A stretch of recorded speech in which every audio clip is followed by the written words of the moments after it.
Sergeant James Jim Rourke knew the drop was bad before he hit the ground. The warning lights inside his pod flared red, the hull groaned under the strain, and the controls were unresponsive. He braced himself, jaw clenched as gravity took over. The impact was bone-rattling, metal shrieking against rock. Then, silence save for his own ragged breathing. Smoke filled the cramped space. His visor display flickered, showing atmospheric readings. Low oxygen, high nitrogen, trace elements of something his suit's AI couldn't immediately classify. Toxic in prolonged exposure.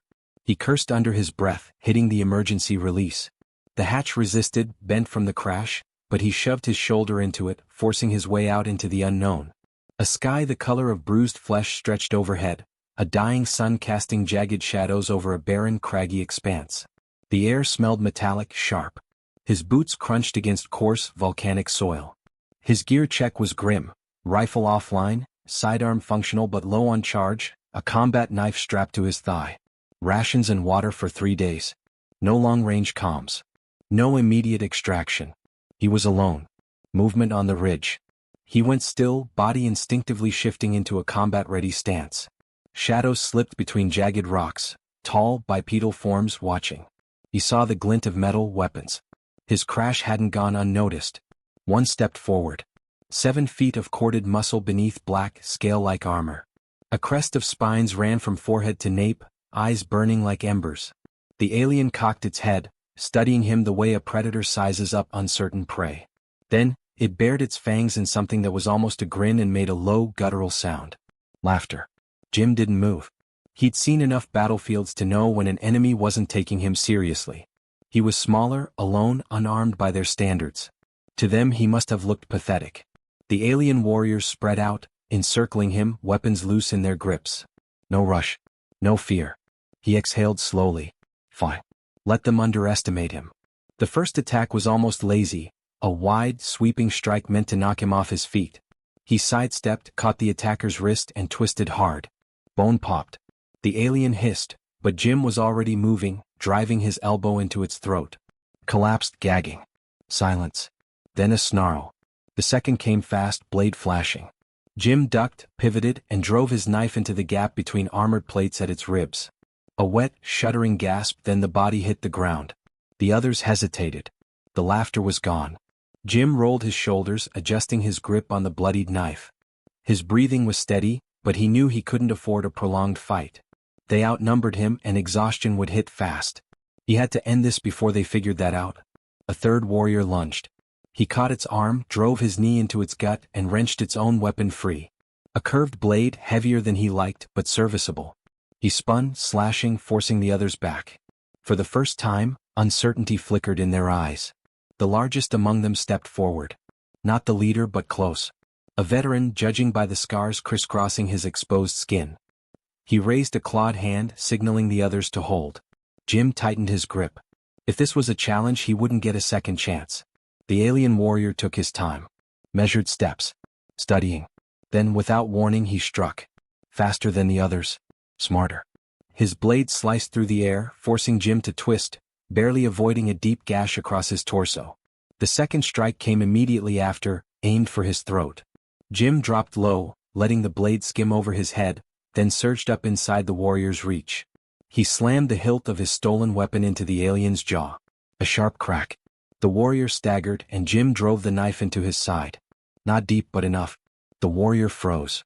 Jim took a step back, breathing hard, waiting. The others watched in silence. Then the wounded warrior did something unexpected. He straightened, pressing a hand to his bleeding side, and nodded. Not anger. Not even defeat. Acknowledgement. Jim didn't lower his weapon. But he didn't strike again. The warrior let out a sharp, barking sound, and the others stepped back, their postures shifting. Still wary but no longer hostile. Jim exhaled. He didn't understand their language, but he understood this. He had passed whatever test this was. He wasn't prey. Not anymore. But he wasn't safe either. Not yet. He retrieved what supplies he could from the fallen, then moved toward the distant cliffs. He could feel their eyes on his back, but they didn't follow. For now. Jim moved through the alien wilderness with deliberate caution, his stolen blade sheathed at his side. The landscape was as unforgiving as the warriors who inhabited it, jagged cliffs, shifting sands, and a sky that pulsed between violet and deep red as the sun dipped lower. The air tasted metallic, thick with an unidentifiable tang that made his lungs burn if he breathed too deeply. He adjusted his damaged oxygen filter, knowing it wouldn't last forever. He needed shelter. Supplies. A plan. The structure he'd seen from the ridge wasn't much, half-buried ruins weathered by time and war. The architecture was crude but sturdy, likely abandoned. He swept through the interior, checking corners, testing the floor's stability. It would do. Jim set to work, salvaging what he could from his pack.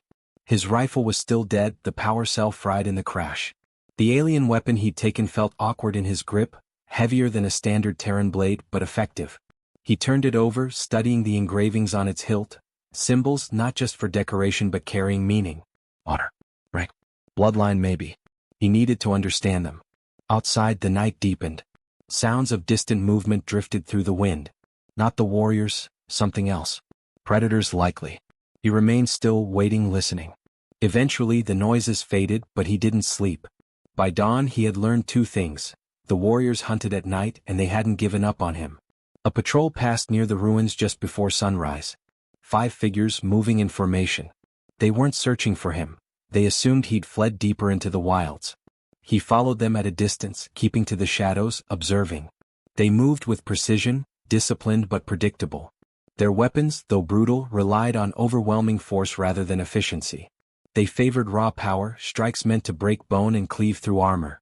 No subtlety. No adaptability. Jim memorized their patterns, their weak points.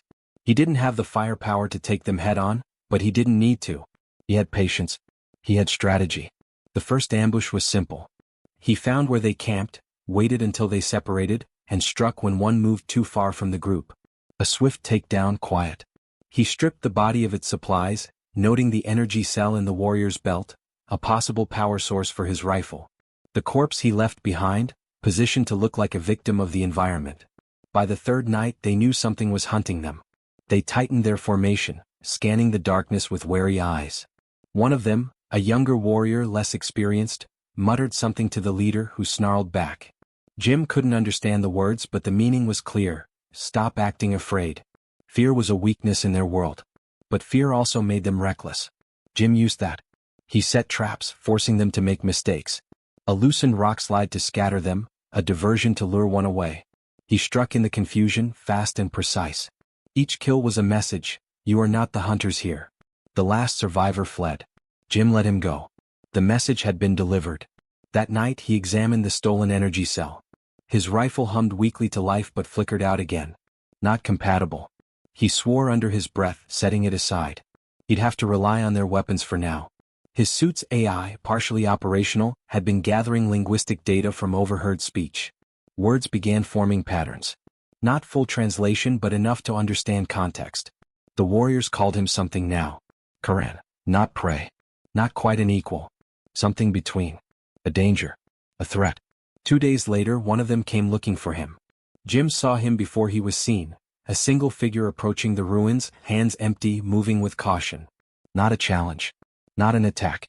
He revealed himself, blade at the ready. The warrior didn't flinch. Younger than the others. No scars. His armor was worn but lacked the engravings Jim had seen on the others. No rank. No lineage. An outcast. The warrior spoke, slow and deliberate. The words were foreign but Jim caught meaning in the tone. A request. A test. Jim hesitated. This was different. Not a hunt. Not a challenge for dominance. This was something else. He nodded once. The warrior exhaled, tension easing from his posture. They fought. Not to the death. This was training, a learning exchange. Jim adapted quickly, reading the warrior's form, showing him what the others refused to teach. The warrior learned just as fast. By nightfall, they sat in silence, firelight flickering between them. For the first time since crashing on this planet, Jim wasn't alone. The warriors stood in silence, their world shifted by something they could not yet name. The warlord, bloodied but alive, remained on one knee, head bowed just slightly, not submission but recognition.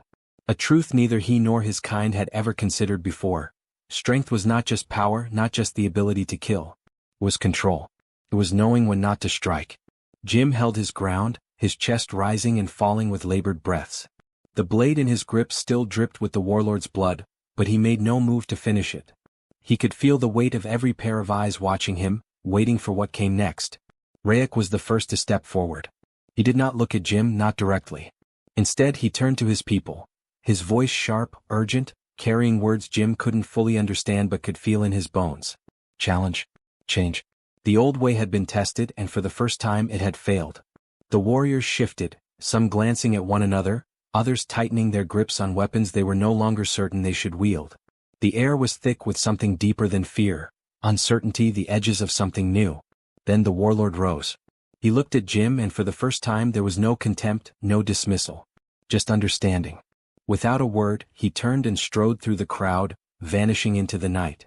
The warriors followed, some lingering, others moving without hesitation. They did not speak. They did not need to. Jim exhaled. His hands ached, his body screamed for rest, but he stayed standing. Rourke remained beside him, watching the firelight flicker against the darkened cliffs. You changed them, Rourke said, his voice rough with disbelief. Jim shook his head. They were already changing. They just didn't know it yet. For the first time since crashing onto this planet, Jim allowed himself a moment to breathe. He had survived the hunt, the trials, the duel that should have ended him. And yet, something inside him knew this wasn't the end. He had broken something old and unshakable, and when that happened the pieces never fell back into place the same way. 3 days later the sky burned with fire again, but this time it was not a crash. It was salvation. The distress beacon had been weak, buried in the wreckage of his pod, barely functional. He hadn't expected it to reach anyone, but against the odds it had. A Terran gunship cut through the clouds, its thrusters kicking up dust as it settled into the valley. Jim stood at the edge of the ruins, watching as figures in familiar armor disembarked. His people. The extraction team moved with sharp efficiency, weapons raised until they saw him, until the realization settled. One of theirs still alive. The squad leader approached. Sergeant Rourke. Jim nodded. Didn't think we'd find much more than a body. The man glanced around. You alone out here? Jim hesitated. Rourke stood just beyond the fire's reach, his form still unreadable. The outcast, the warrior who had learned what his people had refused to teach. He had not spoken of what came next, but Jim understood. His fight wasn't over. Not here. Jim turned back to the squad leader. Yeah, he said. I'm alone. The team moved quickly, preparing for departure. Jim boarded last, stepping onto the ramp with the weight of the planet still pressed against his spine. As the gunship lifted, he watched the ground below shrink away, the figures of warriors standing in the dust. Rourke did not bow, did not wave, but he watched. And Jim knew, this wasn't the last time their paths would cross. As the sky swallowed the world beneath him, he closed his eyes, letting the hum of the engines settle into his bones. He was leaving, but something of him would remain. A legend, a story whispered in the dark. The human who had fallen from the sky and taught a world to fight differently. Word of Jim's survival spread. The warriors no longer hunted him recklessly. They studied him, whispered his name in low, wary tones. Terran. Not just a threat, an anomaly. Something outside their rigid order. A thing that should not be, yet was. He saw it in their eyes when they watched him from the cliffs, in the way their patrols adjusted, no longer searching for easy kills but trying to anticipate his movements. They were learning, adapting. But so was he. The outcast, Rourke, as Jim had come to understand, trained with him daily. The warrior's eagerness was sharp, desperate. Jim recognized that hunger. Rourke had been cast aside, deemed unworthy, yet he sought strength in a way his kind didn't understand. Jim didn't need full translation to grasp the meaning behind his words. Teach me. Show me how you fight. Jim did. Rourke learned fast, but more than that he learned differently. Where the others relied on brute strength, he absorbed Jim's tactics, positioning, leverage, deception. It wasn't just about overpowering an enemy. It was about control. But the real test came sooner than either expected. A new presence entered the region, one that sent the warriors into a frenzy. The warlord. Jim watched from a distance as the encampment below shifted, warriors assembling, their movements sharper, their discipline absolute. This wasn't a scattered hunting party. This was war. Rourke confirmed what Jim already suspected. The warlord had come in person. Not because Jim was some prized prey, but because he had upset the balance. He had become a story, a myth taking root. The warlord could not allow that. The message came at dusk. A single warrior approached the ruins, standing just beyond Jim's reach. He spoke with the weight of command, his voice steady, unshaken. The challenge was simple. Jim would face the warlord in single combat. If he refused, there would be no mercy. They would burn the land to flush him out, hunt him without pause. If he ran, they would never stop. Rourke didn't speak as they prepared. Jim didn't expect him to. They both knew what this meant. The warlord wasn't just a warrior, he was the embodiment of their law. To defeat him wasn't just to win a battle. It was to rewrite the rules of this world. They met at the basin of a dried riverbed under the bleeding sky. The assembled warriors formed a silent perimeter, watching. The warlord stood at the center. He was taller than the others, broader, his armor adorned with the history of 100 battles. Scars crisscrossed his exposed skin, each one earned. Jim approached, his blade steady in his grip. The warlord studied him, then let out a low breath that almost sounded like amusement. Then he moved.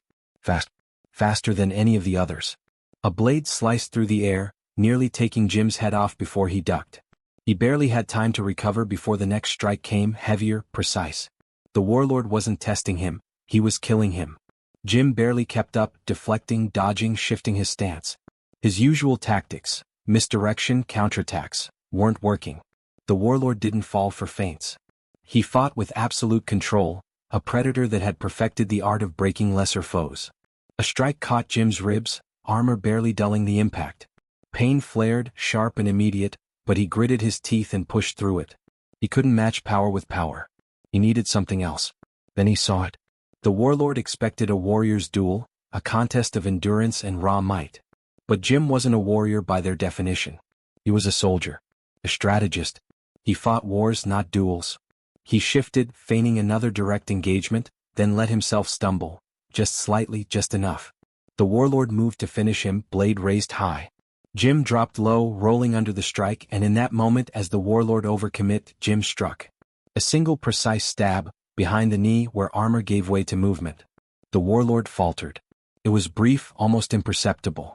But Jim had seen the moment hesitation crept in. He pressed the advantage, striking again, forcing the warlord onto uneven footing. He wasn't trying to overpower him. He was dismantling him. The final blow came not with a blade, but with understanding. Jim had the chance to kill him. Instead he stepped back. Blade lowered, but not surrendered. The watching warriors stirred. This was not their way. There was no victory without death. The warlord rose, bleeding but steady. He met Jim's gaze, something unreadable in his expression. Then he did the impossible. He knelt. Silence spread through the warriors, rippling outward. The warlord had not been defeated by strength. He had been outmatched by something greater. Jim didn't need to understand their language to know what came next. He had just changed everything. Jim sat in the dim glow of the gunship's interior, his muscles aching, his thoughts a tangled knot. The vibrations of the engines hummed through his bones, but he wasn't at ease. Something didn't sit right. It wasn't just the planet he was leaving behind. It was the way the squad had looked at him. They were tense, too tense for a simple retrieval. The squad leader sat across from him, visor down, unreadable. His armor bore the insignia of a special operations unit, not the standard rescue crew. The others moved with the same stiffness, silent, watching him too closely. Jim exhaled, forcing his shoulders to relax. "You didn't answer my question." The squad leader tilted his head slightly. "What question?" Jim's gaze didn't waver. "Why are you here?" Pause. Then the squad leader leaned forward. "Orders came from high command. You weren't just marked as MIA Rourke. They classified you as potentially compromised." Jim narrowed his eyes. "Compromised by what?" The squad leader studied him for a moment, then activated his wrist-mounted holodisplay. A grainy image flickered to life, satellite surveillance footage. Jim immediately recognized the terrain, the cliffs, the ruins. And then he saw what had been captured. Him. Standing alongside Rourke. Training him. Another frame. Jim not killing the warlord when he had the chance. Final frame. The warlord kneeling. Jim's stomach tightened. He knew what this looked like to command. "You made contact with a hostile species," the squad leader said, voice flat. "You engaged in prolonged interaction. Train one of them. And from what we're seeing here, you altered the entire chain of command." He leaned back slightly. "That doesn't look like a simple survival scenario." Jim felt his pulse quicken, but he forced himself to remain still. "So what's the problem?" "I survived." "That's what we do. Not like this." The squad leader tapped the holo display, shutting it off. "The brass doesn't like unknowns, Rourke. They don't like variables. And right now that's what you are. You spent too long down there and now? They don't know whose side you're on. The realization settled cold in Jim's gut. This wasn't a rescue. It was an extraction and evaluation. And if they didn't like what they found, they'd make sure he didn't leave this ship alive. Jim weighed his options. The gunship was mid-flight, nearing orbit. His weapons had been taken when he boarded. The squad outnumbered him and they were trained for this exact situation. But they weren't trained like him. He moved fast. Before the squad leader could react, Jim lunged, slamming an elbow into his throat. The man choked, staggering back, and Jim ripped the sidearm from his holster. The other soldiers snapped into action. The first raised his rifle, but Jim was faster. 2 quick shots and the man crumpled before he could fire. The second soldier rushed him, trying to grapple. Jim shifted, using the momentum against him, twisting the soldier's arm until he heard the snap of bone. A strangled cry, then silence as Jim drove the pistols but into his skull. The third hesitated. A fraction of a second. It was all Jim needed. He fired once, center mass. The soldier collapsed. The squad leader groaned, trying to rise. Jim knelt, pressing the barrel of the pistol against his visor. "Tell me," Jim said, voice low, steady. "What was the plan? Kill me here and report back that I didn't make it?" The squad leader coughed, his breath ragged. "Orders are orders." Jim exhaled through his nose. He wasn't angry. He wasn't even surprised. This was how command operated. They feared what they couldn't control. And he had become something unpredictable. He stood, keeping the gun trained on the squad leader. "Override the ship's comms," Jim ordered. "Patch me into command." The squad leader hesitated. Jim cocked the pistol. "Now." Reluctantly, the man reached up, tapping into the ship's control panel. A chime, then the crackle of a secured transmission. A voice came through, cold and precise. "This is Fleet Command. Report." Jim didn't wait for the squad leader to speak. "Sergeant James Rourke reporting in." Pause. Then, "Rourke. We were informed you didn't survive extraction." Jim let that hang for a moment. "Funny. I'm sitting here breathing just fine. But it seems the team you sent had different plans." Another silence. This one longer. Then the voice returned, measured. "You made direct contact with an unclassified species. You altered their hierarchy. That presents a security risk." Jim's grip on the pistol tightened. "Let me tell you something about risks," he said. "That species? They aren't our enemy. Not yet. But if you go in and wipe them out because you're scared of change, you will make them one. And trust me, if they can learn what I taught them, they won't stay primitive for long." More silence. Then the voice responded, careful. "What are you proposing?" Jim glanced at the squad leader, then back at the comms panel. "You let me go back.